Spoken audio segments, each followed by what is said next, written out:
Hello, and welcome to another episode of Starting Out with Quantum Computing. I'm your host, Lloyd, and I think I have an exciting one for you today. So today is a little fun, a little exploration. I'm going to be rating the plausibility of quantum computer movie scenes. So your favorite movie or TV show might have some sort of quantum hacking or quantum teleportation scene in it, especially if it's sci-fi. And today, let's look at how well would it hold up in the actual world of quantum computing and quantum mechanics. So I should preface that I am very much a sci-fi enjoyer and implausible movie enjoyer, and I think that it can sometimes be necessary to make the science of a show unrealistic in order to drive home a point or a narrative. And after all, if the science of a show is realistic, things would probably be breaking and all over and failing at the slightest disturbance, so it wouldn't be very exciting. And the magic of these films or TV shows is precisely the fact that everything works almost perfectly without any sort of explanation. Even so, as a physicist, I feel that it's definitely my duty to at least inform you guys and others that this magic is unlikely to ever exist in the real world, of course, depending on the film or TV show. As fantastic and as expansive as the world of quantum mechanics and computing is, there will always be fundamental limits to our creations. The most interesting thing, though, is the reason for these limitations. So without further ado, let's dive in. Oh, and one more thing, I'm going to be rating each scene out of 10. So 0 means it's impossible, 10 means it's very, very likely. So the first one I have on this list is an episode from season 7 of Black Mirror. It's called Bête Noire. I would definitely head over to my blog to check out this clip, or otherwise just search up on the internet Maria versus Verity, Black Mirror season 7, Bête Noire. So this is quite a spoiler, by the way, in case you plan on watching this episode of Black Mirror. Essentially, the premise is the pendant on Verity's neck is revealed to be connected to a quantum computer capable, as you will have just seen, of changing reality itself. Whatever reality the user desires will come into effect, and Verity had been using it to exact revenge on Maria, the other girl who used to be her school bully. It responds to the human voice and makes the change instantaneously. And there are, of course, some sort of instant, I don't know what you would say, illogical red light sirens within this episode. For example, couldn't Verity simply send herself to a reality in which she isn't traumatized by her school bully? But I will digress on that matter. But more importantly, what does the quantum physics have to say about this? It is most certainly virtually impossible. So nothing in terms of the theory of quantum mechanics is literally impossible, unlike, say, the speed of light or that nothing can escape a black hole. These things are said to be definitely impossible. However, you may as well deem it impossible, this whole quantum computer on the neck sort of scenario. The many worlds interpretation by Hugh Everett is essentially the idea that any quantum state in superposition is actually several universes with different outcomes existing in tandem with each other. And I think that might be the best way to think about this. When you go to measure your quantum state, you collapse all possible universes into one. In this Black Mirror episode, although it is certainly impossible, if one were able to put the entire universe, yes, every single particle in the universe, into a superposition of an uncountable number of possibilities, one would then be able to measure this superposition and potentially change the state of the universe. Even with this implausible sentence that I've just said, yet more implausibility follows.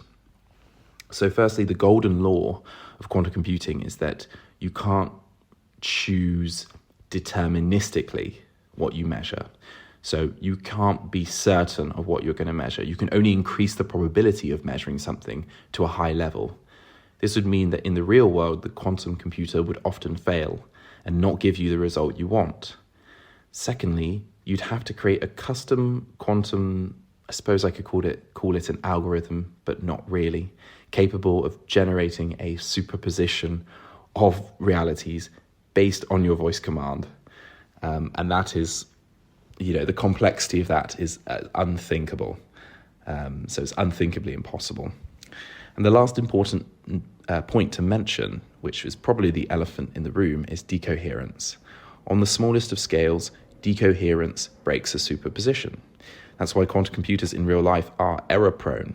To put even a couple of electrons into superposition requires precise equipment and conditions.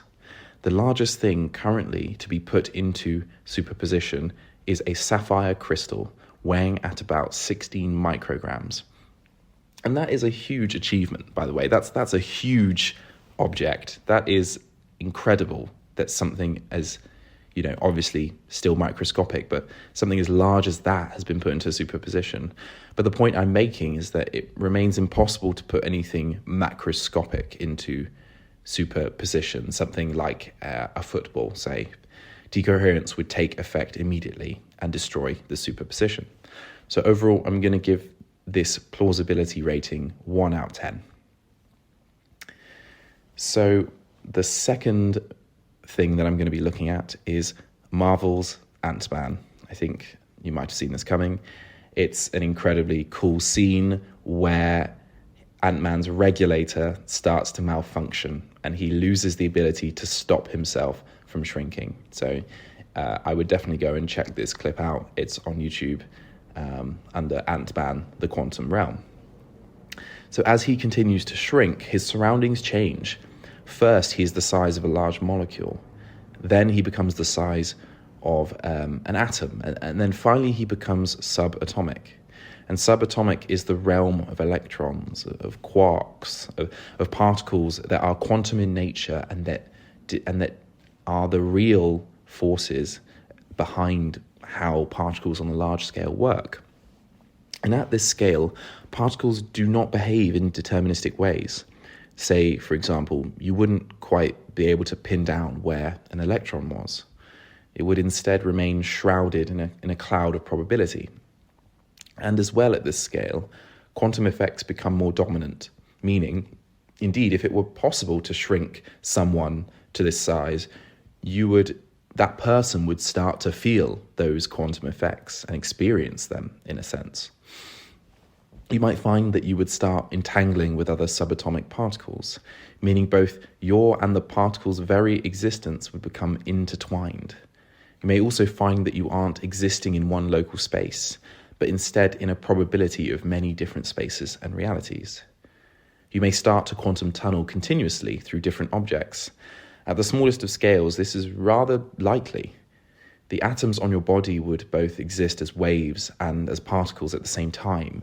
You would become undefined in many ways. Of course, no human consciousness has ever perceived such a reality, and that's because it's not actually possible to shrink to this size and keep your cells intact. According to the law of Ant-Man, somehow he's able to keep his mass whilst reducing his size, essentially becoming more dense. I can't really comment on the plausibility of this technology because I genuinely have no idea. I know it doesn't exist. That's all I know. But this means that as he shrinks, however, Ant-Man would eventually become a black hole. There's something known as the Schwarzschild radius, which is named after the German physicist and astronomer Karl Schwarzschild. It describes a limit to how small you can shrink something before it becomes a black hole. So I whipped out my calculator, listener, and did a couple back-of-the-envelope calculations. It really is just one equation. If Ant-Man had a mass of about 70 kilograms, his Schwarzschild radius would be 0 point, and then 24 zeros after that, 104 meters. So absolutely tiny. This is several magnitudes smaller than an electron, even though an electron isn't quite defined as having a size. For any nerds out there, the sort of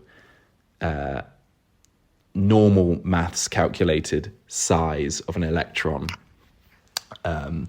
is much larger than what Ant-Man would have to be. So granted, it would take him a very long time for him to get to this level of tiny scale. But the takeaway point is that if his suit malfunctions for long enough, he will literally become a black hole and destroy the universe. Or at least the Earth, for sure. So the overall plausibility rating of this, I'm going to give it a 2 out of 10. The technology seems farcical, but the actual effects that we see happening at this tiny realm, and if there were some way of making a human that small, you would essentially experience this reality-breaking experience in the quantum realm. So the last one to talk about is the quantum leap. So it's a relatively new series, 2022. And this one I've kind of put in for more a bit of a laugh. Admittedly, it seems to feature a huge quantum computer system, more of a quantum computer cluster, if you will. And the premise of this series is that our main protagonist quantum leaps between different people and different consciousnesses in different time periods. Our protagonist's job is to save people from their untimely fates. And yes, if he dies in their body, he dies in real life. The only thing I can relate this film to in terms of pure quantum mechanics and quantum computing would be quantum teleportation. And this is a real thing. This is the ability to transfer a quantum state from one quantum particle to another. It relies on the mechanism called entanglement. And it is something that has been experimentally verified many times. And I believe quantum teleportation will eventually become a useful tool for quantum computing, but it will take a while to make it a commercially fault-tolerant process. So essentially, it's great in the lab, but it hasn't been harnessed by a quantum computer just yet. And no, in case you were wondering, quantum teleportation does not violate Einstein's law of general relativity, and this is because the receiver of the quantum information still has to wait for a classical aid to arrive before they can extract the correct quantum state. So in terms of how possible this series is, according to quantum laws and theories, very impossible. Firstly, time travel to the past is not possible according to our current understanding of physics. And secondly, somehow the main protagonist's consciousness is replacing another person's consciousness, probably a little too metaphysics for me to even make a sort of completely valid comment. Overall, I'm giving it a plausibility rating of 0.1 out of 10. But what can I say? It's not quite zero because nothing is impossible. So concluding thoughts, I think movies and TV shows like these are amazing. And for all the damage they do in misrepresenting quantum mechanics and computing, they make up for in entertainment. The bottom line is that quantum computers are incredibly fragile. And this is why these movies and TV shows have kind of received low plausibility ratings. That's the real reason, because quantum computers are very, very fragile. They often fail, and at the moment they only provide advantage in very specific scenarios.